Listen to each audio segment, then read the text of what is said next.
sebagai anchor bersama kumpulan penyelidik muda mengambil keputusan untuk membuat kajian intensif terhadap spesies lutong ini, terutamanya lutong cenekah.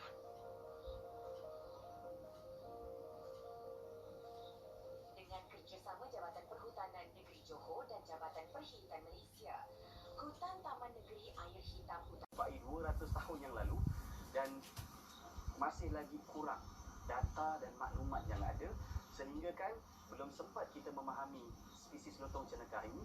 Mereka telah pun diklasifikasikan sebagai sangat terancam oleh IUCN. Bagi saudara Najmuddin yang fokus kepada kajian kelakuan lutong cenekah Johor, Presbytis femoralis dan pembangunan produk pelancongan berasaskan primat, ini merupakan tahun ketiga beliau dalam pengajian PhD dalam bidang kajian populasi dan taburan primat di Malaysia. Lutong cenekah ni kalau kita biasa jumpa, kumpulannya berada yang di antara 4 hingga 12 ekor, ataupun ada yang grup lagi besar boleh sampai ke 18 ataupun 20 ekor lah. Dan kumpulan tu merangkumi seekor jantan yang alfa, yang paling ketua, dan jantan-jantan yang lain akan terdiri daripada adik-beradik ataupun anak-anak dia lah, untuk menjaga betina-betina dalam kawanan tersebut. Bagi spesies lutong, selalunya ia akan berada di atas pokok atau bersifat arboreal, dan daya utama mereka adalah pucuk serta buah-buahan muda. Pelbagai jenis kajian perlu dijalankan hari ini. Saudari Hartini yang pengkhususan utamanya adalah genetik dan DNA pula mengambil alih tugasan kajian. Sebelum awal 90-an, saintis perlu mengambil sampel darah dan daging, dan semestinya tangkapan ke atas haiwan akan dilakukan. Ini juga berisiko menyebabkan kecederaan kepada haiwan. Selepas itu, teknik baru diperkenalkan bagi mengelak sentuhan fizikal. Teknik ini dikenali sebagai teknik bukan invasif, yang hanya memerlukan sampel najis, air liur atau bulu bagi meneliti DNA lutong ini. Najis ini merupakan sumber utama kepada sampel DNA lah. Jadi kajian-kajian yang kita perlu menggunakan sampel DNA ini, yang pertama sekali untuk kita tahu taksonomi lah. Taksonomi iaitu kita nak tahu lutong ni daripada spesies apa, ini daripada populasi yang mana, apa kaitan dia dengan primat-primat yang lain. Selain itu, data DNA dari hasil persampelan ini juga penting direkodkan bagi menambah maklumat, terutamanya kepada forensik DNA.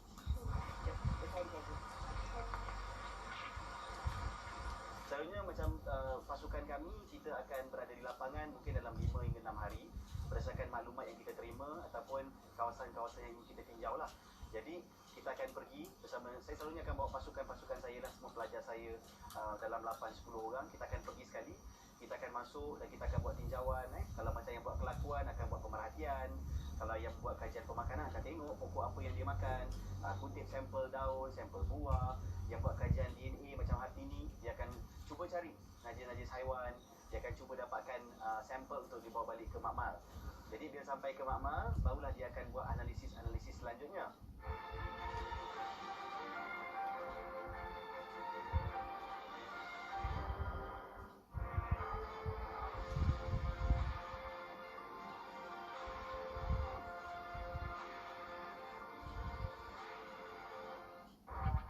Program menarik menanti anda di Desa Setiap hari kita akan lakukan pembuatan atap tradisional ni untuk proses daripada ambil daun, pengkawan dan juga tali memban, makan masa 5 ke 6 hari dan baru boleh kita menerima atap. Mewarnai hanya di TV1.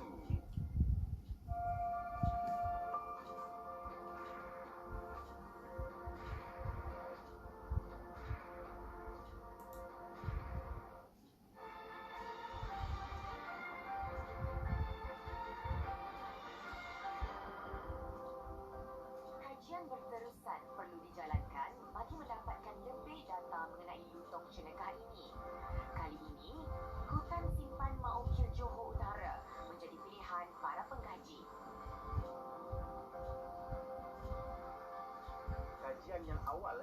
pertama di Malaysia dijalankan oleh Profesor Dr. Badrul Munim Azin daripada Universiti Kebangsaan Malaysia, yang mana beliau merupakan orang pertama yang membuat kajian terhadap lotong cenekah ni, yang kemudian disambung oleh pelajar-pelajar beliau termasuklah saya sendiri. Tetapi maklumat yang ada pada ketika itu adalah maklumat yang agak asas, sebab kita ada 25 spesies dan kita cuma ada seorang pakar di Malaysia ketika itu yang boleh buat pelbagai jenis kajian.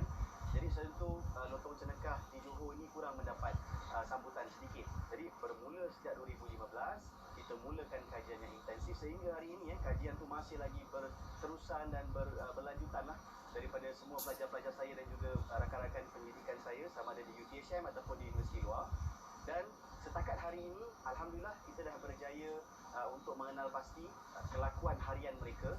Dari pagi dia bangun, kemudian dia akan makan, dia akan berehat selama berapa jam, dia ada kelakuan yang ganas, aggressive behavior, dia ada kelakuan pemakanan yang unik berbeza dengan lotong yang lain. Dan kita juga berjaya mengenal pasti lebih daripada 30 spesies pokok yang dimakan. Kerana memang kedengaran itu agak asas, tapi kita kena faham untuk kajian terhadap lotong ni, tak kisah lotong cenekah, lotong celak, lotong penatat ataupun lotong merah di Sabah Sarawak, bukan mudah sebab lotong cenekah ni dia tak sama seperti kera dengan beruk. Dia sangat pemalu. Dia sangat-sangat pemalu. Bila kita datang dekat, dia akan cepat rasa terancam dan dia akan lari. Jadi kajian di lapangan untuk lotong cenekah ni, untuk kita dapatkan maklumat tu bukan mudah. Tetapi satu prinsip yang kita amalkan adalah kita terus bergerak.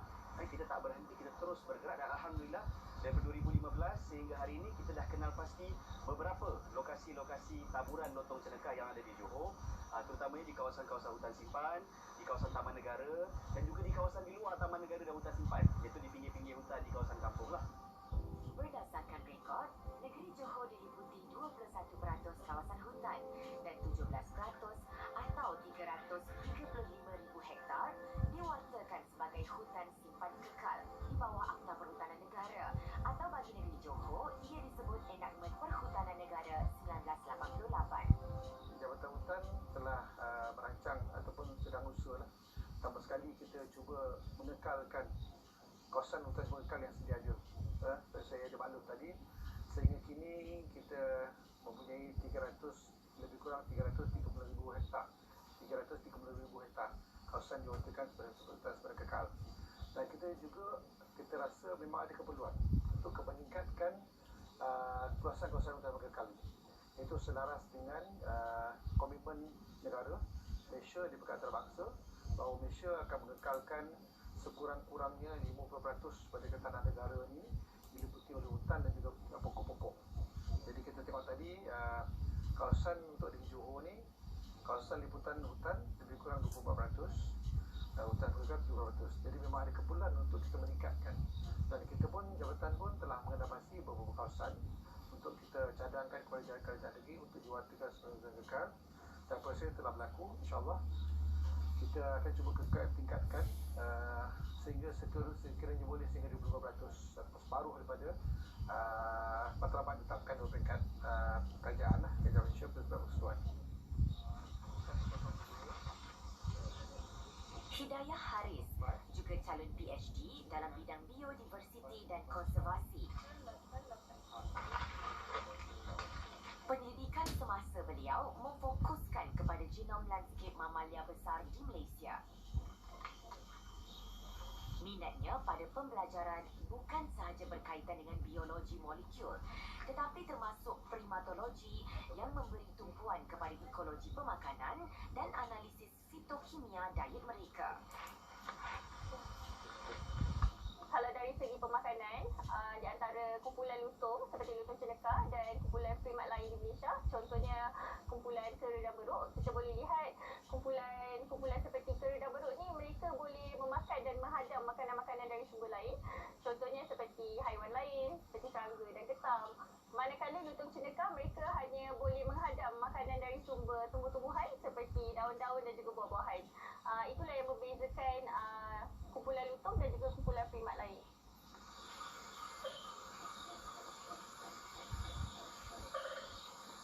Kita di UTHM ni kita mengamalkan satu konsep yang bagi saya sangat berkesan pada waktu ini, iaitu kita mengamalkan penyelidikan bersifat multidisiplin.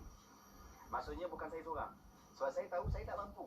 kita ada satu Johor kita nak cover, ataupun kita nak teroka, kita dengan 8-10 orang belajar, kita tak mampu. Dan kita perlukan kepakaran yang pelbagai. Sebab tu di UTHM, kita ada satu kumpulan penyelidikan yang dipanggil sebagai Unit Penyelidikan, Pengurusan dan Pemuliharaan Alam Sekitar ataupun ANCOR. Yang mana di bawah unit ini, kita ada pelbagai kepakaran. Kita ada kepakaran geometrik, pemetaan, kita ada kepakaran biostatistik, kita ada ekologi, kelestarian ekosistem. Jadi kita gambling ke semua kepakaran yang kita ada ini untuk membuat kajian terhadap lotong cenekah ni. Dan kita juga ada konsortium yang kita buat kerjasama dengan universiti-universiti lain, iaitu bersama dengan Universiti Kebangsaan Malaysia, bersama dengan sifu saya lah, Profesor Dr. Badrul Munir, bersama dengan rakan-rakan di UMS, Dr. Aifat, di Unimas, Dr. Ridwan. Kita kumpulkan sebab untuk jalankan penyelidikan berkenaan dengan lotong cenekah ni, kita tak boleh bersendirian. Kita bukan hendak menjadi seperti seorang wira. Saya lah wira cenekah. Tidak. Kita perlu bersama, kita perlu bekerja serentak dan juga berpandukan matlamat yang jelas. Isu konservasi hidupan liar bukan perjuangan kerajaan, universiti, NGO atau individu semata-mata. Ia merupakan satu isu nasional yang melibatkan pemeliharaan warisan semula jadi yang sangat bernilai. Jika semua pihak ikhlas untuk memelihara hidupan liar, tidak timbul isu ia perlu dilakukan oleh agensi kerajaan, universiti atau individu sahaja.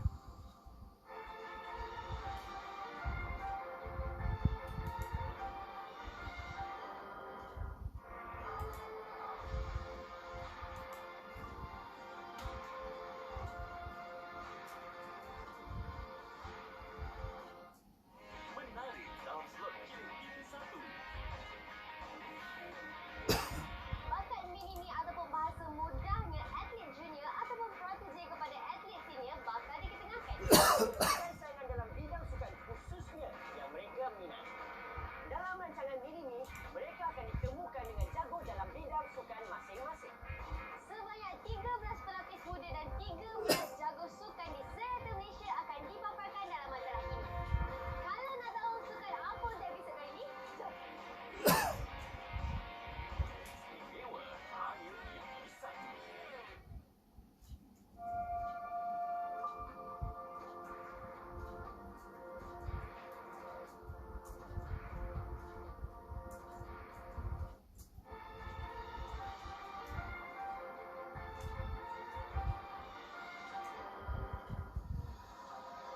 Kawasan habitat yang terancam akibat pembangunan seperti pembalakan, pertanian dan perumahan serta kadar pembiakan tinggi menyebabkan ada antara primat menimbulkan konflik dengan menceroboh penempatan manusia bagi mendapatkan makanan. Assalamualaikum.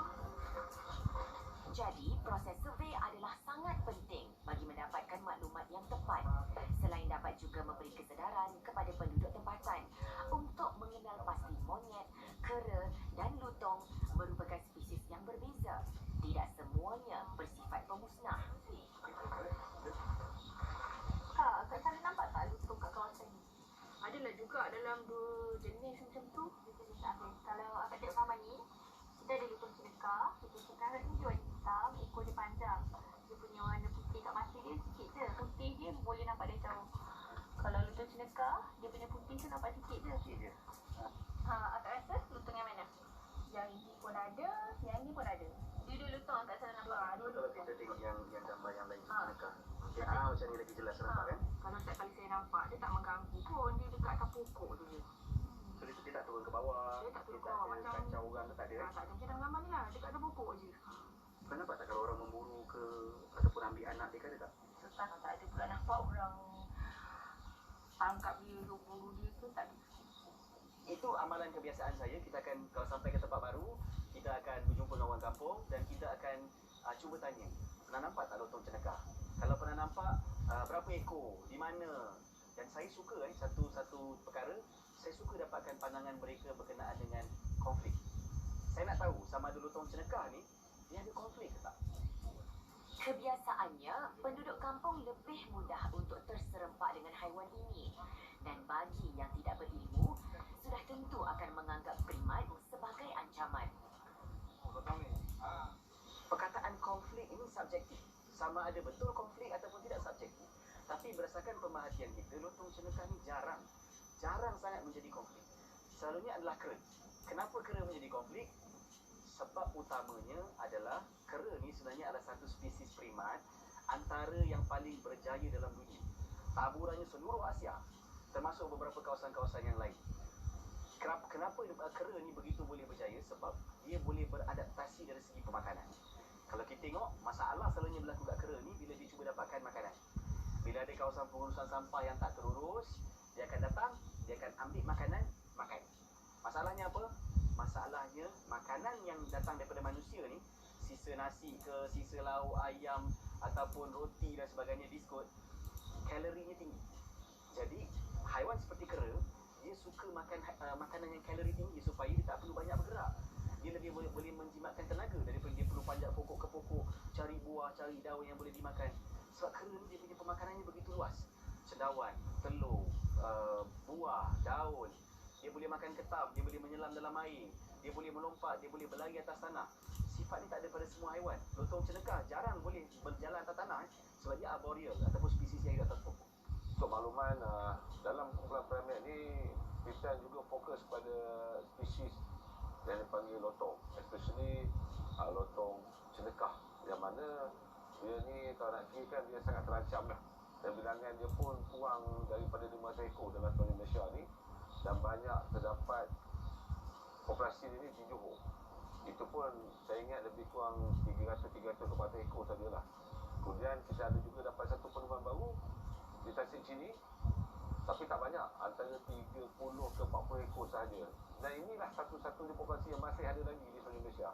So kita sekarang tengah ke arah untuk membuat kajian ke kawasan ini dan juga ke spesies ni, dan kita harap dia tak pupus. Selama ni kita ingat banyak, tapi yang banyak sebenarnya adalah lotong celak ataupun lotong cengkong, tapi lotong cenekah ni tak banyak. So kita harap kita dapat membuat pemeliharaan dan dapat ditingkatkan dia punya populasi lah. Yang selalu mendatangkan konflik ni lotong celak ataupun lotong cengkong dan juga kera. Itu untuk makluman semua. Unit primat di bawah Jabatan Perkhidmatan ditugaskan untuk menjalankan survei dan pemantauan kepada populasi primat di semenanjung Malaysia. Selain pemantauan, unit primat juga berperanan dalam operasi penyelaman serta mencari lokasi sesuai untuk proses pelepasan semula ke habitat asal. Kita sangat memerlukan kerjasama daripada semua pihak, tidak kira daripada Jabatan Pendidikan itu sendiri maupun universiti, kerana dengan data-data yang kita ada ini, kita dapat melihat daripada pelbagai sudut, tidak kira dari segi taburannya, populasinya, perilaku dan juga habitat. Ini sedikit sebanyak dapat membantu dalam mengenal pasti punca-punca dan juga faktor-faktor yang membawa kepada keputusan sesuatu populasi, dan sekiranya kita cepat bertindak dan kita cepat bekerjasama, maka spesies ini dapat dijaga dan dipelihara serta komposisi spesies ini sendiri dapat dilestarikan untuk generasi yang akan datang. Berdasarkan rekod perkhidmatan, lutong cenekah sering dianggap spesies perosak seperti primat-primat lain. Namun hanya 149 aduan sahaja diterima dalam tempoh 6 tahun. Kesimpulannya, cenekah bukanlah spesies perosak berbanding kera dan beruk yang merekodkan lebih banyak aduan sepanjang tahun.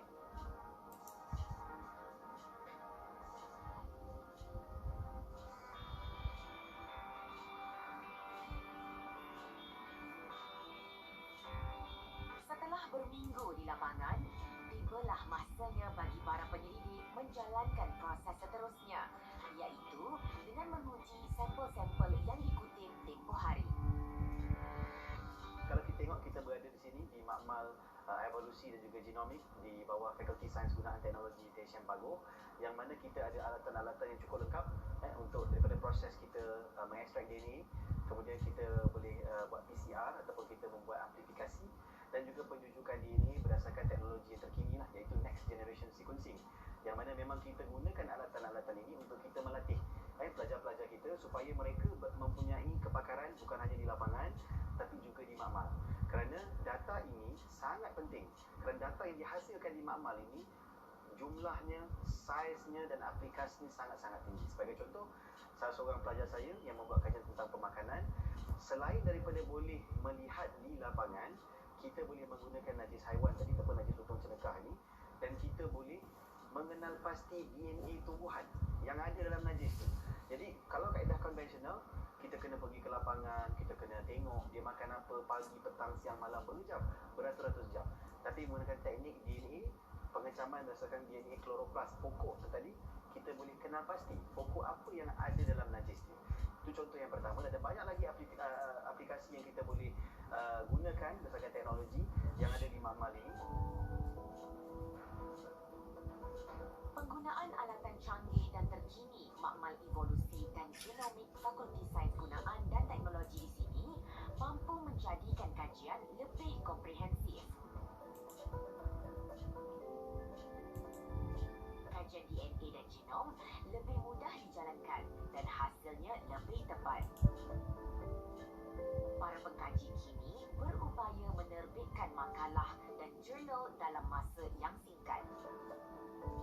Besarlah harapan saya untuk kita semua, tak kisahlah penyelidik, agensi, masyarakat, untuk sama-sama kita memberikan satu fokus ataupun usaha bersama untuk kita memelihara spesies lotong cenekah ini, termasuk juga spesies-spesies primat atau kehidupan liar yang lain yang mana mereka berada dalam keadaan yang terancam ataupun sangat terancam. Kita perlu mengakui bahawa spesies hidupan liar ini mempunyai fungsi, mereka berharga, mereka merupakan warisan negara.